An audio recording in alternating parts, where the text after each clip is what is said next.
नमस्कार, स्वागत है आप सभी का शिक्षा सिटी के यूट्यूब चैनल में। दोस्तों, आरआरबी एनटीपीसी की जो हम टेस्ट सीरीज चला रहे हैं उसके भाग 35 को आज के इस वीडियो में हम कवर करेंगे। तो चलिए आज के वीडियो को स्टार्ट कर लेते हैं और देख लेते हैं कि आज का भाग जो 35 है इसमें हमने कौन कौन से इंपॉर्टेंट जीके, जीएस और करंट अफेयर्स के इंपॉर्टेंट प्रश्नों को सम्मिलित किया हुआ है। तो आइए वीडियो को शुरू कर लेते हैं। आज का पहला इंपॉर्टेंट प्रश्न है, वह राज्य जो 3 देशों और एक राज्य से सीमा साझा करता है, आपको उस राज्य का नाम बताना है। काफ़ी इंपॉर्टेंट प्रश्न है। तो 3 देशों और एक राज्य से सीमा साझा करने वाला देश कौन सा है? तो सिक्किम इसका राइट आंसर हो जाएगा। सिक्किम जो राज्य है यह 3 देशों के साथ और एक राज्य के साथ सीमा साझा करता है, तो आप इसे याद रखिएगा। वहीं जो असम राज्य है, असम राज्य जो है यह 7 राज्यों, आप याद रखिएगा, जो असम है यह 7 राज्यों और 2 देशों के साथ सीमा साझा करता है, जिसे भी आप ध्यान दीजिएगा। और जो त्रिपुरा है यह 3 तरफ से, त्रिपुरा जो है यह 3 तरफ से बांग्लादेश से घिरा हुआ है। तो ये आपको याद रखना है तीनों राज्यों के बारे में। यहाँ पे आप देख रहे हैं जो असम है यह 7 राज्यों और 2 देशों से सीमा साझा करता है। जो सिक्किम है यह 3 देशों और एक राज्य से सीमा साझा करता है। और जो त्रिपुरा राज्य है यह 3 तरफ से बांग्लादेश से घिरा हुआ है। तो ये फैक्ट आपको याद रखना है। अगला प्रश्न है, राष्ट्रीय गान जो हमारा है जनगण मन, यह पहली बार भारतीय राष्ट्रीय कांग्रेस के किस अधिवेशन में गाया? मतलब किस वर्ष जो भारतीय राष्ट्रीय कांग्रेस का जो कौन से वर्ष में अधिवेशन हुआ था जिसमें हमारा राष्ट्रीय गान जनगण मन गाया गया था? तो जनगण मन पहली बार गाया गया था 1911 में, जो भारतीय राष्ट्रीय कांग्रेस का अधिवेशन हुआ था उसी में। तो आप इसे याद रखिएगा, 1911 में जो भारतीय राष्ट्रीय कांग्रेस का अधिवेशन हुआ था इसी में जनगण मन गाया गया था। तो आप इसे याद रखिएगा, काफ़ी इंपॉर्टेंट प्रश्न है तथा लगातार एग्जाम में यह प्रश्न पूछा गया है कि जो जनगण मन हमारा राष्ट्रीय गान है यह जो पहली बार है कब गाया गया था? तो जो पहली बार जनगण मन हमारा राष्ट्रीय गान था यह 1911 के कांग्रेस का जो अधिवेशन हुआ था इसमें गाया गया था। तो आप इसे याद रखिएगा। वहीं जो हमारा राष्ट्रीय गीत है वंदे मातरम, इसे भी आपको याद रखना है। हमारा जो राष्ट्रीय गीत है वंदे मातरम, जिसकी रचना की गई थी बंकिम चंद्र चटर्जी के द्वारा, तो आप याद रखिएगा वंदे मातरम जो है, वंदे मातरम पहली बार कब गाया गया था? तो वंदे मातरम पहली बार गाया गया था 1896 में, जो कांग्रेस का अधिवेशन हुआ था उसमें। तो दोनों आपको याद रखना है। 1896 में जो कांग्रेस का अधिवेशन हुआ था उसमें वंदे मातरम पहली बार गाया गया था हमारा राष्ट्रीय गीत, और 1911 में जो कांग्रेस का अधिवेशन हुआ था उसमें हमारा राष्ट्रीय गान पहली बार गाया गया था जनगण मन। तो इसे आप याद रखिएगा। तथा जनगण मन के रचयिता कौन है? रविंद्रनाथ टैगोर। अगला प्रश्न है, कथकली जो है किस राज्य का शास्त्रीय नृत्य है? काफ़ी इंपॉर्टेंट प्रश्न है। शास्त्रीय नृत्य से जो है लगातार एग्जाम में प्रश्न पूछे जाते हैं।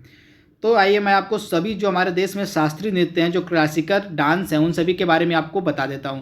तो हमारे राज्य में हमारे देश में टोटल 8 आपको मिलेंगे शास्त्रीय नृत्य। सबसे पहले आपको याद रखना है, टोटल जो क्लासिकल डांस है हमारे देश में टोटल 8 हैं। इन 8 क्लासिकल डांस में से 2 जो क्लासिकल डांस आपको केरल में मिलेंगे। केरल में कौन कौन से हैं? तो केरल में आपको 2 क्लासिकल डांस मिलेंगे। कौन कौन से? तो पहला हो गया कथकली और दूसरा हो गया मोहिनी अट्टम। आप नोट डाउन करते चलिएगा। केरल में आपको 2 क्लासिकल डांस मिलेंगे, शास्त्रीय नृत्य मिलेंगे। पहला आपका हो गया कथकली हो गया, उसके बाद आपका एक हो गया मोहिनी अट्टम। मोहिनी अट्टम, ये 2 जो हैं क्लासिकल डांस आपको मिलेंगे कहाँ पे? तो ये आपको मिलेंगे केरला में, कथकली और मोहिनी अट्टम। और उसके बाद आपको मिलेगा तमिलनाडु में भरतनाट्यम। क्या है? तो तमिलनाडु में आपको मिलेगा भरतनाट्यम। उसके बाद आंध्र प्रदेश में आपको मिलेगा, आंध्र प्रदेश में कौन सा शास्त्रीय नृत्य आपको मिलेगा? तो कुचिपुड़ी। कुचिपुड़ी जो शास्त्रीय नृत्य है यह आंध्र प्रदेश का शास्त्रीय नृत्य है। तो 4 यहाँ पे हो गए और 4 और बचे। तो एक शास्त्रीय नृत्य आपको मिलेगा उत्तर प्रदेश में, जो है कथक। जो कथक है वह उत्तर प्रदेश में होता है। और उसके बाद आपका सत्रिया जो शास्त्रीय नृत्य है वह उड़ीसा में होता है।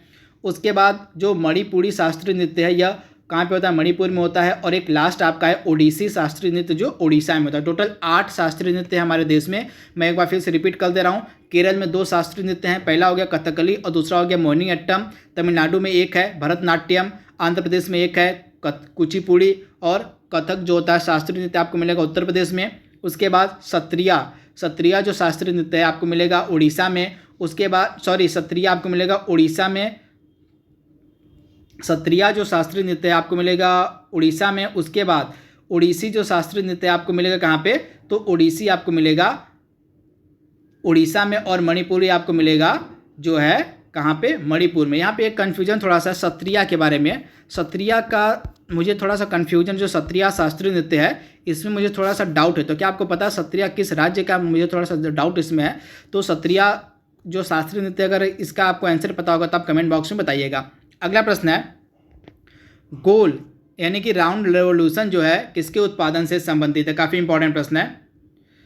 तो जो राउंड रेवोल्यूशन है किसके उत्पादन से संबंधित है, तो आपको जो राउंड रेवोल्यूशन है मिलेगा किससे, तो आलू उत्पादन से संबंधित था राउंड रेवोल्यूशन। तो आप याद रखिएगा जो राउंड रेवोल्यूशन है यह किससे संबंधित है, तो जो राउंड रेवोल्यूशन है यह संबंधित है आपका आलू उत्पादन से। यहाँ पे आप नोट डाउन कर लीजिएगा, जो मैंने आपको सत्रिया शास्त्रीय नृत्य बताया यह असम का है, उड़ीसा का नहीं। तो आप याद रखिएगा सत्रिया जो शास्त्रीय नृत्य है यह असम राज्य का है। तो इसे भी आप याद रखिएगा, सत्रिया आपको असम का शास्त्रीय नृत्य मिलेगा और उड़ीसा का और मणिपुर का। तो इस प्रकार से 8 शास्त्रीय नृत्य हैं। अगला प्रश्न है, निम्न में से किस एक्ट के तहत जो है कलकत्ता में सुप्रीम कोर्ट की स्थापना की गई थी। काफ़ी इंपॉर्टेंट प्रश्न है।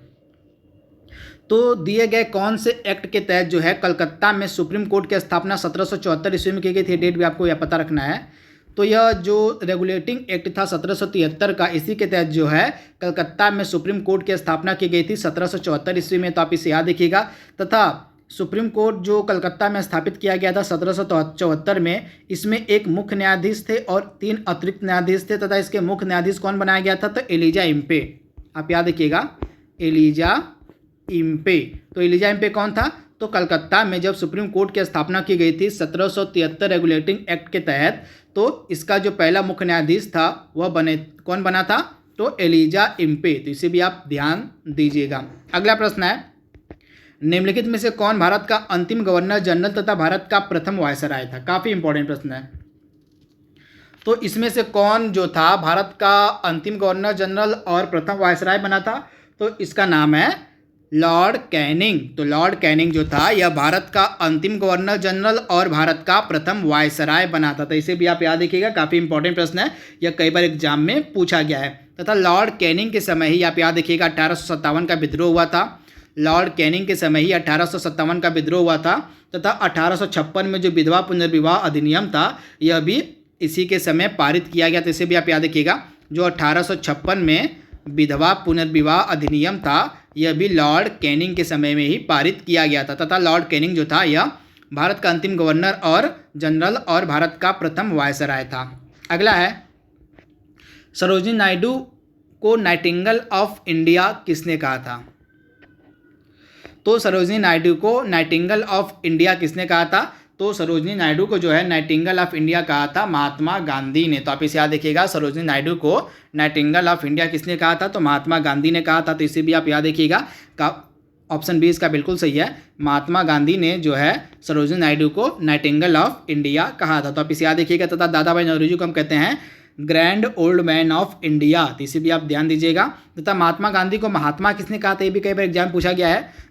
तो महात्मा गांधी को महात्मा कहा था रविंद्रनाथ टैगोर ने। किसने, तो रविंद्रनाथ टैगोर ने महात्मा गांधी को महात्मा कहा था। और महात्मा गांधी को राष्ट्रपिता किसने कहा था, तो महात्मा गांधी को राष्ट्रपिता कहा था सुभाष चंद्र बोस ने। किसने, तो सुभाष चंद्र बोस ने महात्मा गांधी को राष्ट्रपिता कहा था। तो इसे भी आप याद रखिएगा, कई बार एग्जाम में यह प्रश्न पूछा गया है।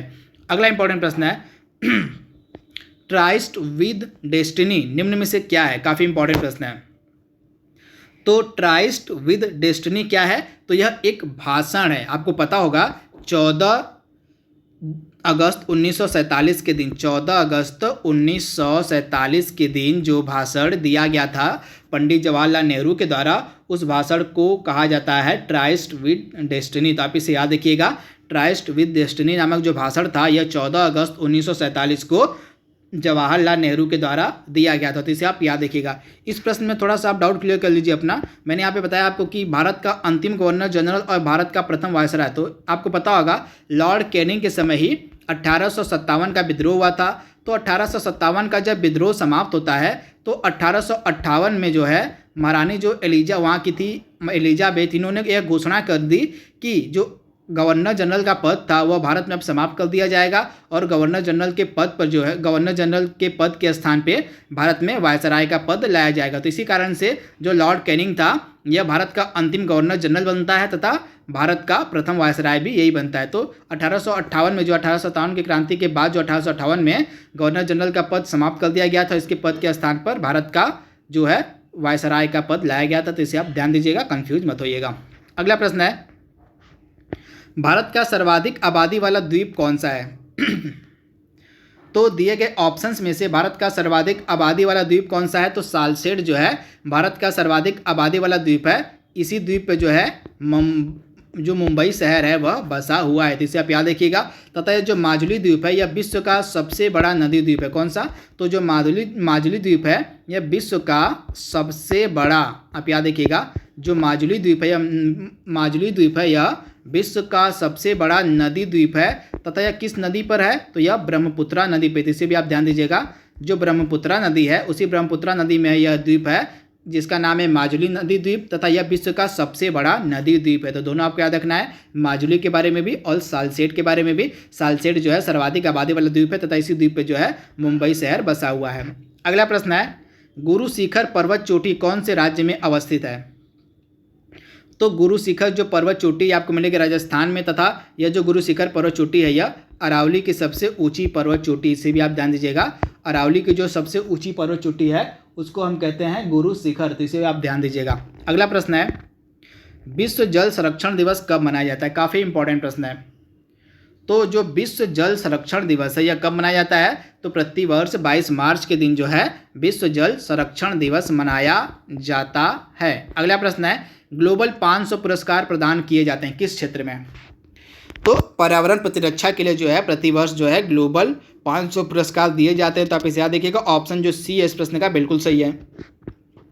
भारत के राष्ट्रपति पर महाभियोग यानी कि इम्पीचमेंट चलाने के लिए कम से कम कितने दिन पूर्व की सूचना आवश्यक है? तो भारत के राष्ट्रपति पर महाभियोग चलाने के लिए कम से कम कितने दिन पूर्व की सूचना आवश्यक होती है? तो कम से कम 14 दिन पूर्व जो है महाभियोग चलाने से पूर्व 14 दिन सूचना देनी पड़ती है। तो इसे आप याद देखिएगा, ऑप्शन इसका भी बिल्कुल से 14 दिन पूर्व। अगला है, भारत की संविधान सभा का संवैधानिक सलाहकार कौन था? तो भारत की संविधान सभा का संवैधानिक सलाहकार कौन था? तो इसका राइट आंसर आपका हो जाएगा, भारत की संविधान सभा का संवैधानिक सलाहकार था BN राव। कौन थे? तो BN राव जो थे ये संवैधानिक सलाहकार थे। तो इसे भी आप याद रखिएगा, राइट आंसर आपका हो जाएगा क्या? तो ऑप्शन जो इसका बी है बिल्कुल सही है, BN राव। तो आप इसे ध्यान दीजिएगा, काफ़ी इंपॉर्टेंट प्रश्न है। अगला प्रश्न आपका है, भारत का राष्ट्रपति अपना त्यागपत्र किसको संबोधित करके देता है? तो भारत का राष्ट्रपति अपना त्यागपत्र किसको देता है? तो किसको? तो सॉरी, यहाँ पे उपराष्ट्रपति होगा। तो यहाँ पे जो भारत का उपराष्ट्रपति अपना त्यागपत्र देता है राष्ट्रपति को, तो इसे आप ध्यान दीजिएगा। तथा राष्ट्रपति अपना त्यागपत्र उपराष्ट्रपति को देता है, दोनों को याद रखिए। राष्ट्रपति जो है अपना त्यागपत्र देता है उपराष्ट्रपति को और उपराष्ट्रपति जो है अपना त्यागपत्र देता है राष्ट्रपति को। तो आपको याद रखना है। अगला प्रश्न है, संविधान के किस संशोधन के द्वारा मतदान की आयु को 21 वर्ष से घटाकर जो है 18 वर्ष कर दिया गया था? काफ़ी इंपॉर्टेंट प्रश्न है। तो वह कौन सा संविधान संशोधन था जिसके तहत जो है मतदान की आयु को जो है घटाकर क्या कर दिया गया था? 21 वर्ष से घटाकर 18 वर्ष कर दिया गया था। तो यह संविधान संशोधन आपको था 61वां संविधान संशोधन 1988 में किया गया था। आप ध्यान दीजिएगा, 61वां संविधान संशोधन 1988 में किया गया था। इसी के तहत जो है मतदान की जो आयु थी वह 21 वर्ष से घटाकर क्या कर दी गई? तो 21 वर्ष से घटाकर 18 वर्ष कर दी गई थी।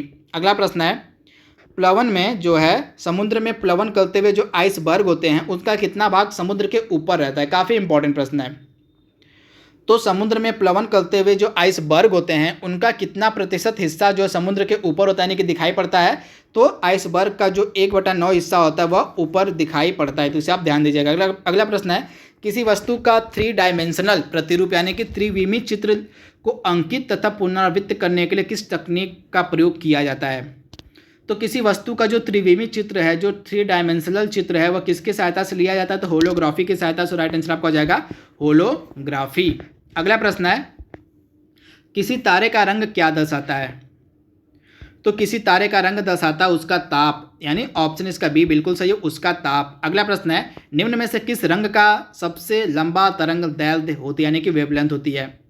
तो लाल रंग की जो तरंग दैर्ध्य होती है सबसे लंबी होती है और बैगनी रंग की जो तरंग दैर्ध्य होती है सबसे कम होती है। तो इसे आप ध्यान दीजिएगा, लाल रंग की सबसे ज़्यादा तरंग दैर्ध्य होती है और बैगनी की सबसे कम होती है। अगला प्रश्न है, निम्न में से कौन सा पेट्रोलियम परिष्करण का उप उत्पाद है? यानी इनमें से कौन जो है पेट्रोलियम परिष्करण के बाद निकलता है, पेट्रोलियम का उप उत्पाद है, आपको बताना है। तो एस्फाल्ट जो होता है यह पेट्रोलियम का उप उत्पाद होता है। तो ऑप्शन डी इसका बिल्कुल सही है। अगला है, वर्षा की बूंद का गोलाकार होना किसके कारण होता है? तो वर्षा की जो बूंद होती है वो गोलाकार किस कारण से होती है?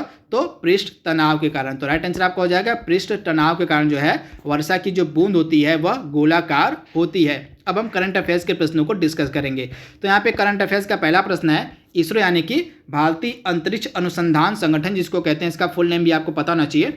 इसरो कहते हैं भारतीय अंतरिक्ष अनुसंधान संगठन को। इसके द्वारा 2020 में छोड़ा गया पहला सैटेलाइट कौन सा था? काफ़ी इंपॉर्टेंट प्रश्न है। तो इसरो के द्वारा 2020 का जो पहला सैटेलाइट था वह छोड़ा गया था GSAT-30 तथा यह कहाँ से छोड़ा गया था? तो फ्रेंच गुयाना से। कहाँ से?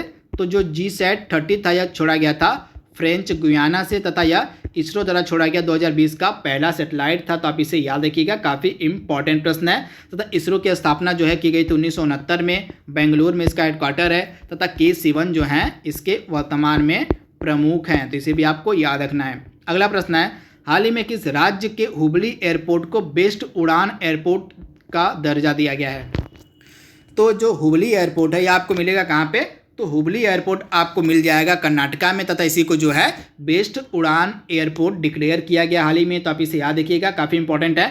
तथा कर्नाटका का जो हुबली क्या है प्लेटफॉर्म, यहाँ पे याद देखिएगा, जो हुबली रेलवे स्टेशन है कर्नाटका का, इसे भी आपको याद रखना है। हुबली एयरपोर्ट भी है और हुबली जो है रेलवे स्टेशन भी है। तो हुबली का जो रेलवे स्टेशन है यहाँ पे सबसे लंबा प्लेटफॉर्म बनाया जा रहा है। तो इसे भी आप याद रखिएगा। तथा इस प्लेटफॉर्म की लंबाई होगी 1400 मीटर। इसकी लंबाई क्या होगी? तो इस प्लेटफॉर्म की लंबाई होगी 1400 मीटर और इस प्लेटफॉर्म की चौड़ाई होगी लगभग 10 मीटर। तथा यह जो है भारत का सबसे लंबा प्लेटफॉर्म बनाया जा रहा है कर्नाटका के हुबली रेलवे स्टेशन पे। तो इसे भी आप याद रखिएगा। तथा इसकी लंबाई होगी 1400 मीटर और इसकी चौड़ाई होगी 10 मीटर। तो इसे भी आप याद रखिएगा, काफ़ी इंपॉर्टेंट प्रश्न है। तथा कर्नाटका के शिमोगा नामक स्थान पे आप देखिएगा, कर्नाटका में एक शिमोगा नामक जगह है, यहीं पे जो है मंकी पार्क बनाएंगे। कौन सा पार्क? तो मंकी पार्क जो है कर्नाटका के शिमोगा में बनाया गया है। तथा कर्नाटका के मुख्यमंत्री आपको मिलेंगे BS येदियुरप्पा और सीएम जो है यहाँ के मुख्यमंत्री हैं BS येदियुरप्पा और यहाँ के राज्यपाल हैं वजुभाई वाला। अगला प्रश्न है, विश्व जनसंख्या दिवस प्रतिवर्ष कब मनाया जाता है? काफ़ी इंपॉर्टेंट प्रश्न है।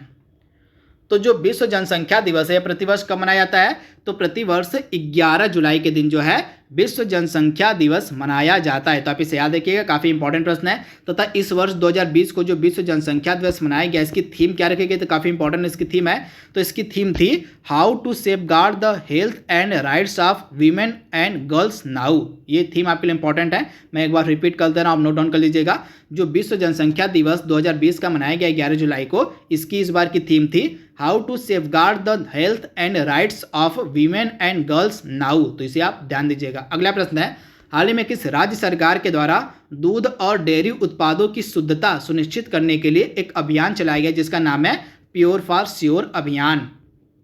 तो यह जो प्योर फॉर श्योर अभियान है यह चलाया गया है राजस्थान की गवर्नमेंट के द्वारा। तो आप इसे याद रखिएगा। तथा राजस्थान की जो सरकार है इसके द्वारा इंदिरा रसोई योजना भी चलाई जा रही है। कौन सी रसोई योजना?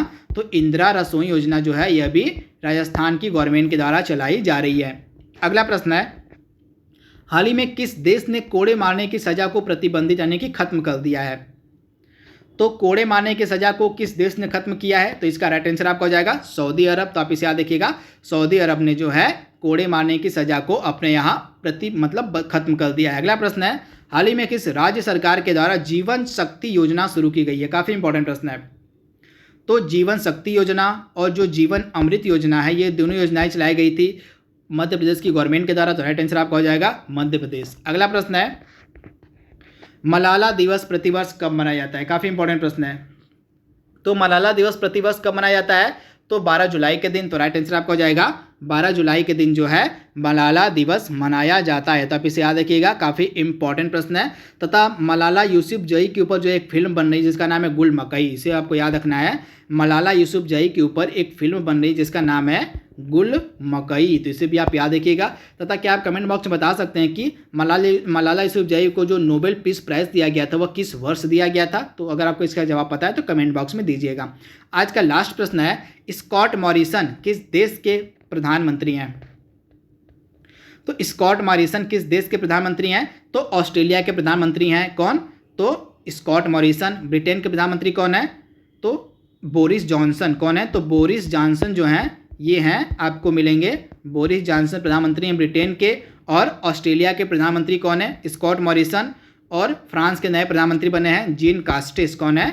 Jean Castex. किसी भी आप याद रखिएगा, जीन कास्टेक्स जो है ये नए प्रधानमंत्री हैं फ्रांस के, तो इसे भी आप याद रखिएगा। तथा न्यूजीलैंड की एक महिला प्रधानमंत्री थी जो काफ़ी न्यूज़ में चल रही थी इस समय, इनका नाम आपको कमेंट बॉक्स में बताना है। एक महिला है, मैं आपको बता दूं, न्यूजीलैंड की एक प्रधानमंत्री महिला हैं जो इस समय काफ़ी न्यूज़ में चल रही थी। कोरोना वायरस का जब टाइम काल चला पिछले 2-3 महीने, तो उस समय काफ़ी न्यूज़ में ये चल रही थी। एक महिला है मुख्यमंत्री, मतलब प्रधानमंत्री न्यूजीलैंड की, इनका नाम आपको बताना। ये 100% आपके एग्जाम में प्रश्न पूछा जाएगा इनसे, तो इनका नाम आपको कमेंट बॉक्स में बताना है। तो यहाँ पे हमने जो हमारी टेस्ट सीरीज है 35वें नंबर की, इसको हमने पूरे विस्तार में कवर कर लिया है। जल्दी हम मिलेंगे इसके अगले भाग में, तब तक के लिए thank you, thanks for watching, thank you.